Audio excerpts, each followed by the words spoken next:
если по игре сказать, конечно же, вот они молодцы. Я еще раз убеждаюсь, что вся проблема здесь. Вся проблема здесь. Хотя мы не ставили задачу выиграть или проиграть, мы сюда приехали, в принципе, просматривать. Повезло нам, что мы на такой турнир попали, да?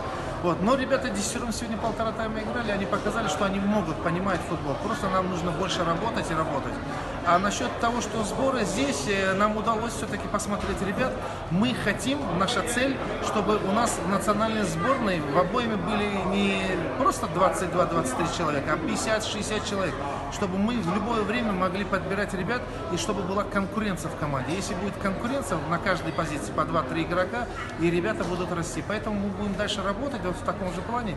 Будем искать такие турниры, будем проводить такие сборы, чтобы ребятам дать шанс не на тренировке себя показать, а на играх. И я думаю, что это будет правильно. Чья игра вам понравилась и кого из игроков вы можете отметить? Нет, они все молодцы. Отметить не могу, что вот этот лучше. В каких-то эпизодах, например, очень хорошо сыграл сегодня вратарь. Очень хладнокровно, чего у него, может быть, не хватало, а вот он приобретает, да, больше. Шеридин сегодня как лидер сегодня выступил, он и опускался, и играл.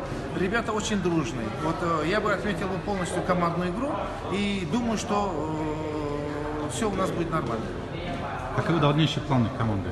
Планы: сейчас приедем домой и вот все на Новый год, наверное, на Новый год и в клубы, потому что сейчас будет новый сезон, многих команд нет, они будут как бы подписывать контракты, а с января месяца у нас вот мы планируем как бы вот, с Ираном, национальная сборная, мы постараемся уже с более основным составом сыграть со сборной Ирана. Нам очень тоже так же как бы везет, что вот такая команда предложила нам играть, и мы с удовольствием с ней сыграем и посоревнуемся, чтобы посмотреть опять-таки, как у нас связи, как у нас играет. Так что в дальнейшем мы ежемесячно хотим собирать, играть, как бы готовиться к следующим 3 нашим играм. Спасибо, удачи. Спасибо.